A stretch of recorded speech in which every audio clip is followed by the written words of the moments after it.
What's up, everybody? Happy Tuesday. Hope all you're having a great day so far today. Um, so let me just say this real quick. With Jonathan Jackson coming back as Lucky,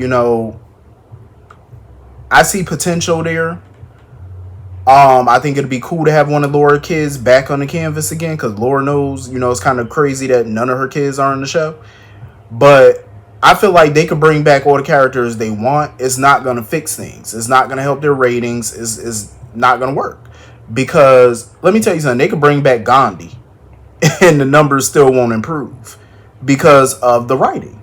If the writing ain't shit, it don't matter who you bring back. It really don't matter. The writing has not been strong. You know what I mean? They brought Steve Burton back. The numbers jumped up a little bit and they went right back to normal. Matter of fact, they're worse now.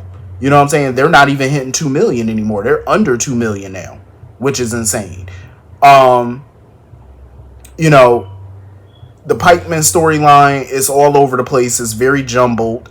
It's hard to keep up with. I'm having a problem sometimes keeping up with who doing what, and you know what I mean? It's just all over the damn place. You don't know who, what, when, where, how at this point. You don't know. It's just the writing is just too congested. It's like, we need to fix this. They need to clean this shit up. So, I mean, it's cool that Jonathan Jackson is coming back. I'm not enthused about it because I already know this is whatever storyline they give him, it ain't gonna be right. And my thing is, one of the only ways to make it right, I want to see Aiden and Elizabeth go off on him. I want to see Lucky get dragged because he's another deadbeat parent. And I want to see, Aiden go off on him. And if they don't have that, if they don't show that, that kind of tells you where the writing is going to go for that character. It's going to go to the shitter like everybody else. I'm just saying, like, if you're going to bring him back, they need to start writing stronger storylines.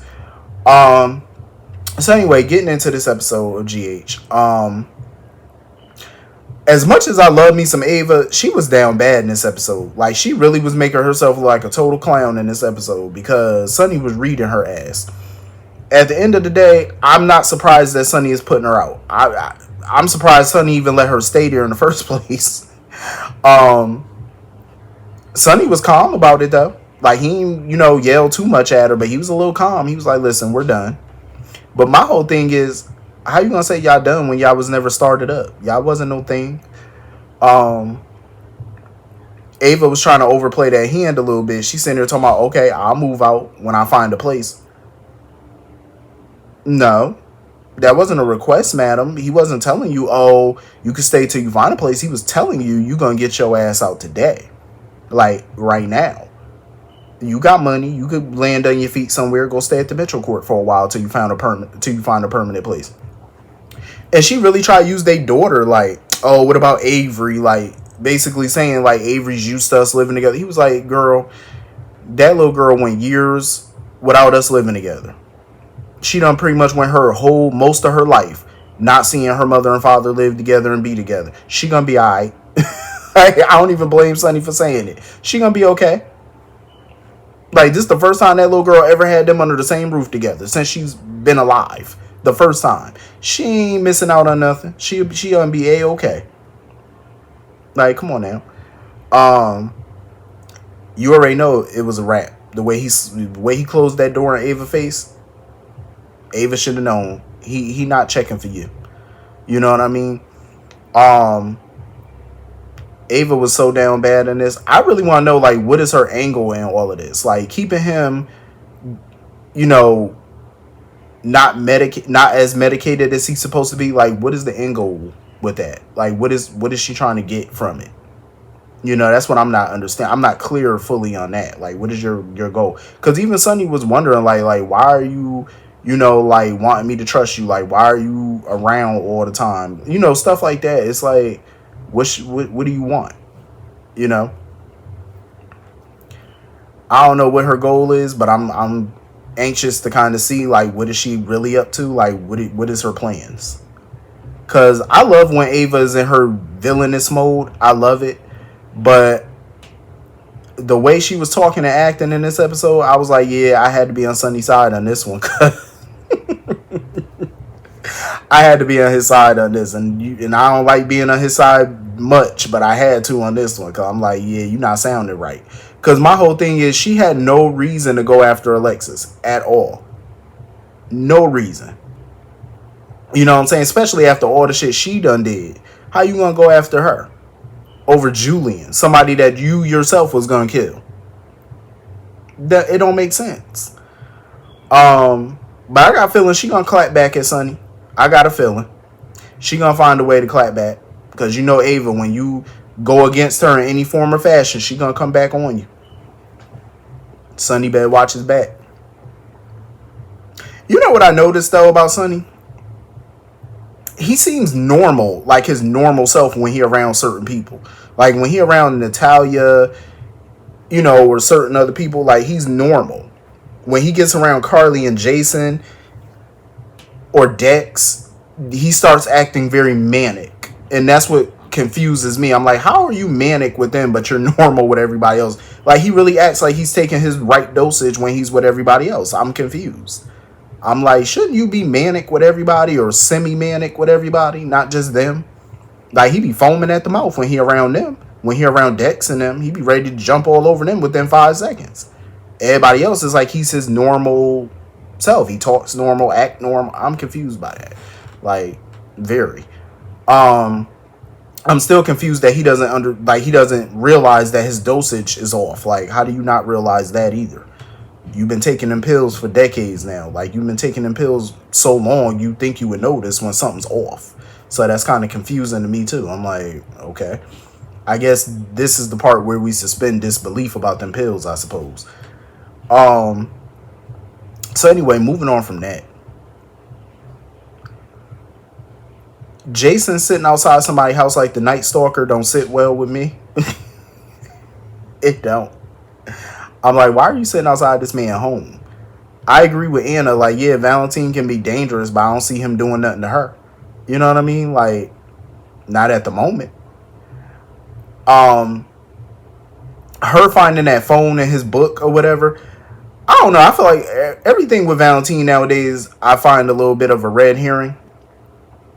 You know, as far as like Anna snooping around on him, because I don't feel like he's that stupid. I don't feel like he's stupid enough to leave anything incriminating around, around the house. Like, why would he do that? I really don't see it. You know what I mean? That phone, even if she manages to get that phone, like, what if it's just like some type of BS on that phone or whatever that he planted? Because for all we know, Valentine could have planted that phone there on purpose to see if Anna would take it. You never know, because his mind works like that. He's always a step or two ahead of people. And Anna herself had mentioned that Valentine specialized in surveillance. So how he didn't know Jason was outside his house is baffling. Because you would think that Valentine would notice Jason sitting outside the crib. You know what I'm saying? It's not like he's inconspicuous. You know what I mean? So something telling me Valentine is on to them. Like, something is telling me that. But I definitely feel like when he talks to Anna about his feelings for her, I feel like he's being genuine in that moment because he definitely still love her. But I feel like he's on to what they're doing. You know what I mean? Like, he don't trust her fully. And she definitely don't trust him. But I don't trust Anna that much. Because even when she was sitting there telling Jason, oh, I kind of feel a certain way about this. Feel like I'm betraying him. I'm like, see, her saying that makes me feel uneasy about her being on this or investigating this. Because you can't fully trust Anna with this when she's dealing with people that she has a personal involvement with. You know what I'm saying? It's like, no, we need to sideline you. Because your judgment is very much impaired. So it'd be funny to see her break into that house or whatever and get that phone and it'd be nonsense on the phone. You know what I'm saying? Like, it'd be some type of alert or something on that phone and Valentine know that she took it. I wouldn't be shocked because that man, the way his brain worked, I wouldn't be shocked at all if he playing them. But he definitely coming for Sonny ass though. Like, he was letting somebody on that phone know, like, listen, all we need is one last shove on Sonny and we good. We got another shipment coming through. All we need is one more push on Sonny and we golden. I said, oh. So I wonder if Ava gonna come into play on that one because, like I said, Sonny rejecting her the way he did and kicking her out. I wouldn't be shocked if, her and Valentine linked up or whatever and she started getting involved in this. I wouldn't be surprised. Not at all. Because we know how devious and manipulative she can be when she feels crossed. So Sonny better watch his back on that one. And Valentine, not Valentine, but Jason and Anna better watch their back too. Because there ain't no telling what Valentine know at this point. I'm glad, Jason and Liz were able to talk and whatnot. I do want Jason to fix his relationship with Jake because that is very important. That boy's a teenager and look at the stuff he's doing. This is prime years that he needs his dad. Like, them teenage years ain't no joke. That peer pressure from your peers at school. Look at what they got him doing.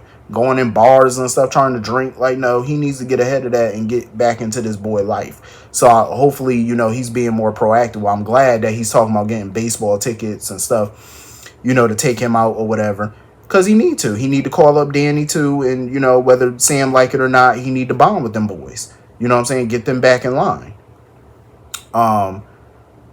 I am so freaking happy, though, that Scott checked in with Liz because he was pissed that Liz didn't tell him what was going on with Finn and whatnot. I love that Scott still cares so much about, Liz and her kids and stuff, because he really do see them boys as his grandsons. So I love that, he's still looking out for them and whatnot. Sidebar, because I just thought about this earlier today.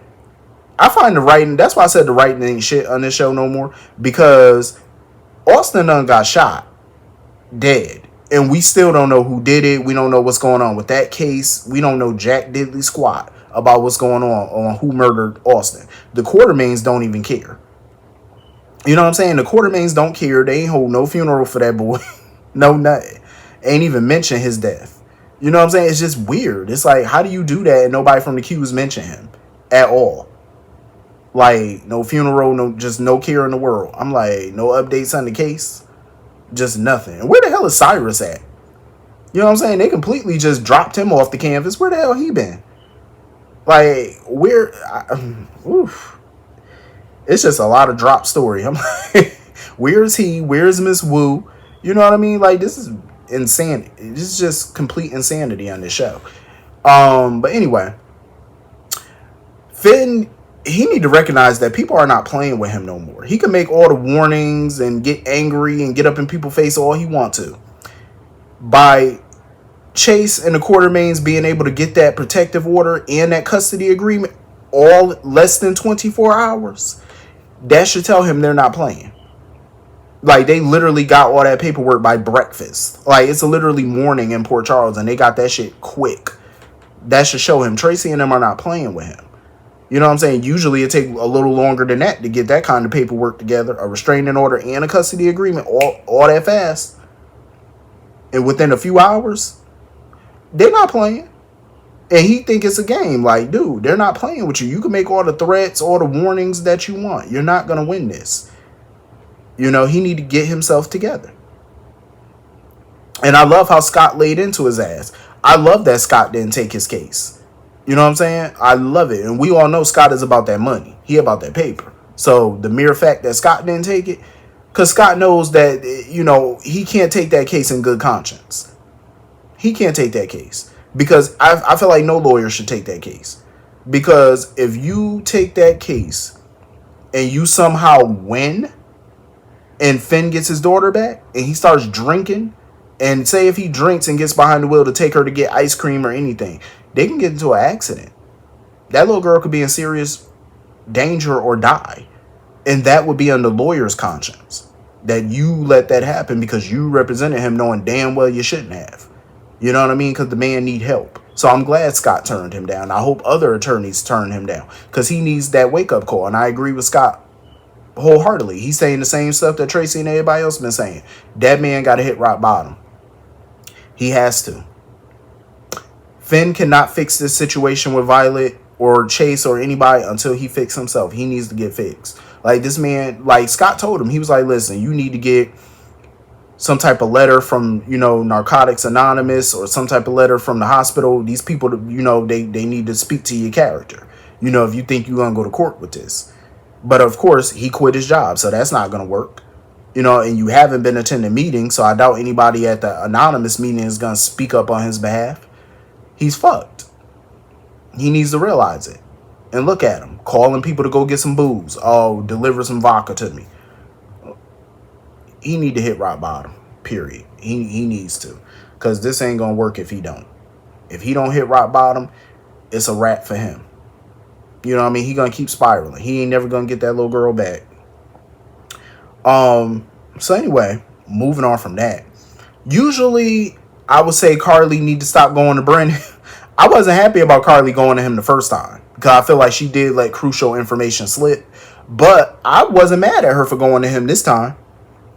I feel like this time when she went to Brennan, I feel like the information he gave her was genuine information. You know what I'm saying? Like, I feel like everything Brennan was spitting to her was facts. That's just me. That's my gut feeling. I feel like he was telling her the God honest truth. The feds are not going to let this go. It don't matter if Jason fulfills what they want for Pikeman. It don't matter. I feel like I agree with Brennan 1,000% because you got to think about it like this. It don't matter what deal Kate's made with Jason. Jason doesn't have that deal in writing. You know what I'm saying? Diane never looked over no deal because he was presumed dead. He made that deal when everybody thought he was dead. He had nothing on paper. Furthermore, Cates is not high up in the food chain with the FBI. He got bosses. And think about it. Those bosses at the FBI, they know all about Jason. I'm sure they do. And I'm sure they know all about Carly. I agree with Brennan. Jason is too high profile. He's way too useful for them to just let him go. Carly is useful for them to just let her go. It's not going to happen. This is a woman who was once married to fucking Sonny Corinthos 50 million times. They're not letting you go. They're going to make an example out of your ass. Whatever deal Jason made is not going to hold up because the bosses don't have to hold it up. There's no legal document that state that they do. And like I said, Jagger is not high up on the food chain with the feds. So his superiors could easily veto whatever deal he made with Jason. They can go shut it down. And I agree with Brennan. That's what they're going to do. They're going to use Jason until they can't use him no more. And they still going to lock Carly ass up. They still going to lock her up. I feel like he was being truthful on that. He gave her some truth for her ass. You know what I mean? Like, this ain't going to be a cakewalk for her to get out of this. It's going to take a miracle for her to get out of this. And at this point, she need to call Diane. She need to call Diane and see what legal avenue she has. Bring her up to speed on this, on what the feds got, and see if there's a way to get out of it. You know what I'm saying? Something. She need to be proactive at this point. I feel like Brennan was being honest with her in that moment because he's sweet on her. You know what I'm saying? I seen some people on social media say, nah, that was stupid of her to go to him. The first time, yeah. This time, I don't think it was dumb because she didn't tell Brennan anything that he didn't already know. They already knew Jason was, working against them. They knew that. You know what I'm saying? They know now that the feds is working against them, so she ain't tell them nothing new. Only thing she told him was about the whole information they got on her that they're using against Jason. That's the only new thing, but that ain't, no skin off his ass. It ain't, something that he could use against her. You know what I mean? I feel like he was telling her the God honest truth. She need to figure it out. But anyway, that was pretty much the whole episode. Hit the comment section and let me know what you all thought. And I will see you all later. Have a good night. Peace.